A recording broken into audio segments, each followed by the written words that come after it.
Hello, we're here in the luxurious chambers of Tom Percy QC, leading criminal silk member of Albert Wolf Chambers, East Perth Football Club board member and Fremantle Dockers supporter. Joined with me is Linda Black, another leading criminal barrister, member of Murray Chambers, and Eagles member of in excess of 20 years. With the grand final on this weekend and the Brownlow being held earlier this week, it seems timely to talk about the unfortunate incident of Andrew Gaff punching Andrew Brayshaw in the head during the recent Western Derby between the Eagles and Fremantle. Andrew Gaff hadn't previously been before the Tribunal and received the equal longest suspension imposed this century of 8 weeks. It's been reported Brayshaw was left with a broken jaw and 3 dislodged teeth.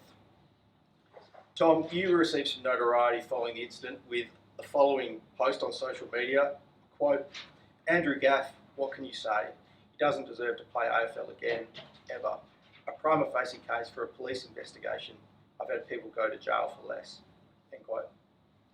That post received traction across Australia. The police have since confirmed that a police investigation is unlikely. Were you surprised at the traction that post received when you put it up? Not really. I thought it was just mirroring what a large percentage of the population thought. It was a terrible, cowardly, gutless act. A bloke picking on the weakest and youngest person in the team. And I stand by the proposition. I don't think he should ever play AFL again. Right. Yep. We'll come to that. At the tribunal hearing, lawyer for the AFL, Jeff Gleeson QC, asked for 12 weeks and submitted that the punch to the head was intentional. Do you think in this case there was, for want of a better phrase, trial by media, at least insofar as the sentence that was handed out prior to the tribunal hearing? Well, I think trial by media implies that someone has been found guilty in the public domain before they get a hearing in court. Yep. I suppose it could technically apply to sentencing, but I don't think anyone really had any preconceived knowledge about that. I mean, there were pros and cons about it. All the West Coast Eagles supporters said, he's a first offender, never done anything like this before, no one's ever got any longer than about 6 weeks, all that mealy-mouthed crap that they came out with. But I think Gleeson was soft. He said it only warranted 12 weeks. I would have thought much longer than that. I come from a background of horse racing, and when someone gets penalised in horse racing, we talk in terms of years and decades. You know, a trainer punches a jockey or something like that, they go for 10 years. Yeah. We're not talking about weeks. Yeah. And without wanting to descend in questions of mandatory sentencing, I mean, I think the punishment needs to fit the crime. And what the tribunal gave him was manifestly inadequate on any sensible construction of it. You say it was the longest this century. This century's only been going a few years. I think before the century is concluded, none of us will be around, obviously, but people will see much heavier punishments meted out. What I think was said in the media reflected both sides of the argument. The lenient side of it was only espoused by West Coast supporters. The rest of it was exposed by, I think, people who genuinely had the interests of the game at their heart, and the promotion of this game is not advanced by lenient treatment for someone like Andrew Gaff. Yep. Linda? Well, I think the fundamental premise that Tom's got completely wrong is firstly that it wasn't an intentional punch to the jaw. It was clearly a frustrated action by someone who had no intention to cause that kind of consequence or anything like it. Yep. And I think the second thing is that it's not a West Coast point of view to point out the fact that Andrew Gaff hadn't been suspended, hadn't been cited for suspension, hadn't been before the tribunal. And one of the things when you're judging the way in which a person acts, and we know this from this horrible propensity section we all have to deal with as criminal lawyers on a daily basis, we know that you can look at the way a person tends to act. And the way Andrew Gaff tends to act is in a fair, sportsmanlike manner.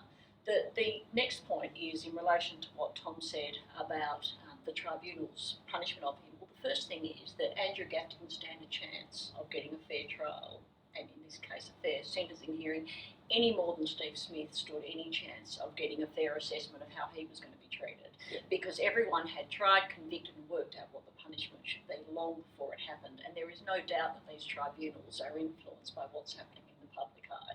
So the final point I make, Tom, is it's got nothing to do with the Eagles. It's got, if it had been a Dockers player who had done that, or a Collingwood player, heaven forbid, the same point would apply. You've got to look at the man, you've got to look at the context, you've got to look at all of the circumstances, and he got treated worse than Barry Hall, who was a well-known thug. Yep. Well, I'm not expressing a view on that, but two very different opinions. The AFL world and the general public have been somewhat divided on this point.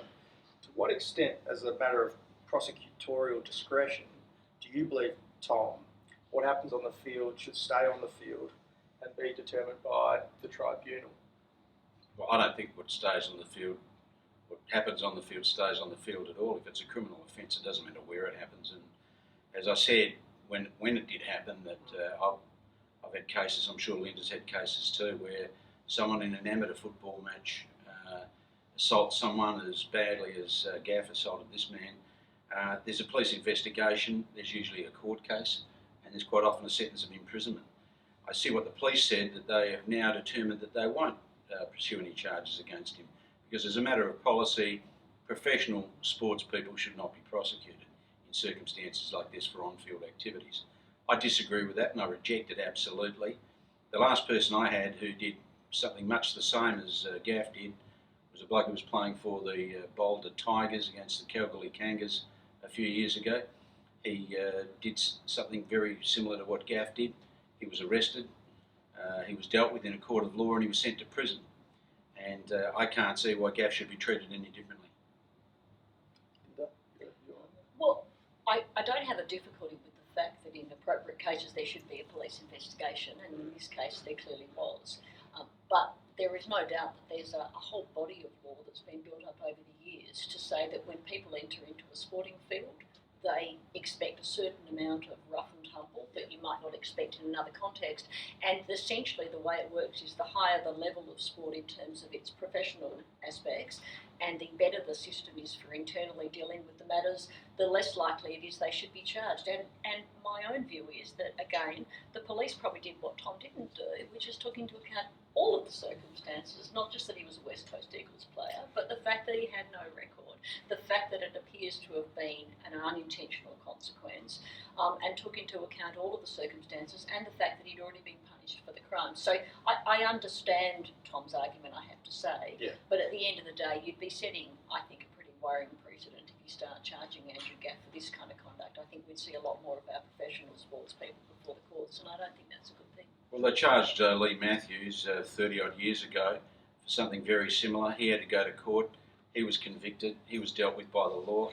I can't see this as much different than that sort of thing. I think he should have been charged. Whether it constituted an offence should be determined by a judge or a jury or perhaps a magistrate. But I don't think he should get any concession for the fact that he's a professional footballer. I want to come to your post, Tom. You said in the post he doesn't deserve to play AFL again ever. In saying this, do you believe advocating for a mandatory sentence in circumstances where a player punches another player in the face, noting your public view on mandatory sentencing? I don't believe in mandatory sentencing at any level, but I think that the punishment has fit the crime.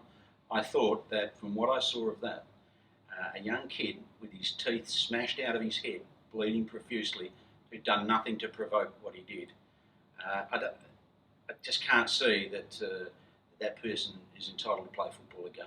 That's my personal view. Yep. Linda?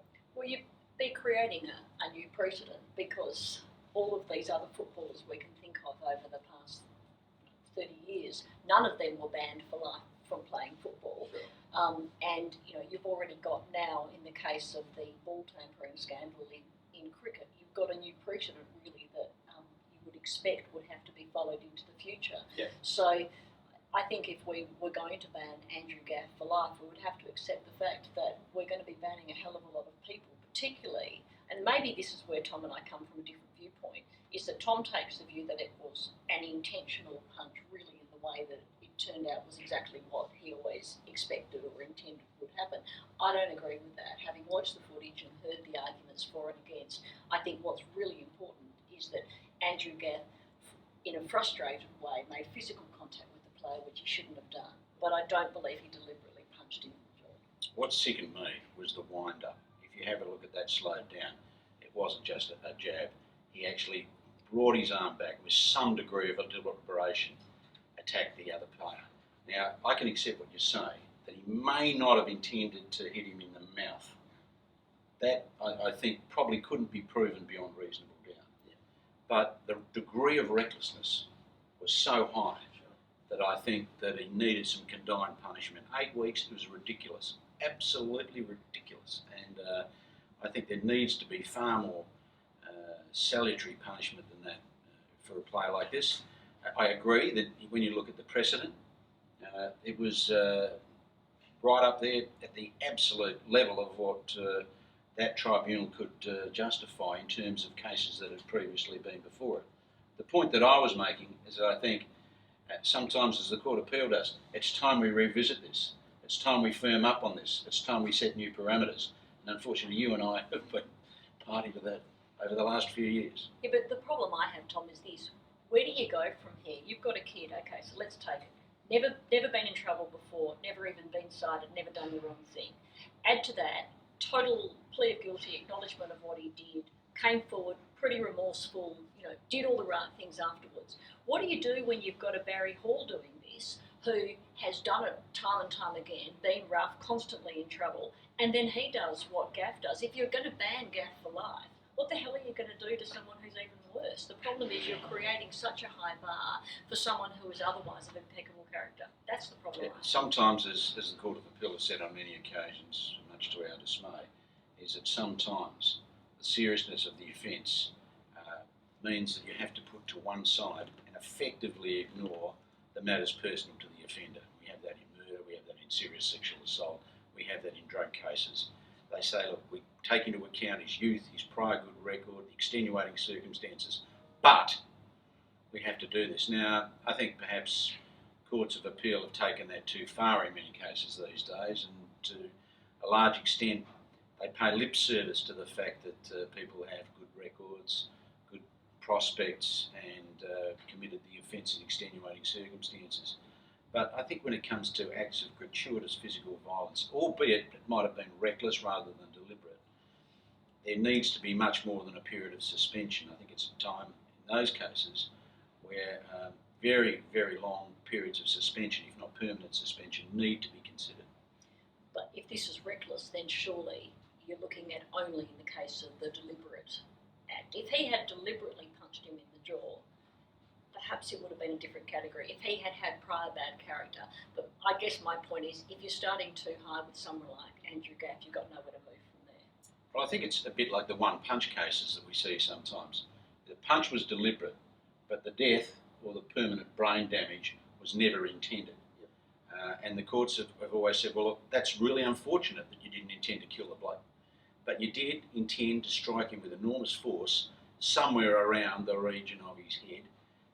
You couldn't foresee necessarily that he would fall over and hit his head on the curb, and you certainly didn't intend that.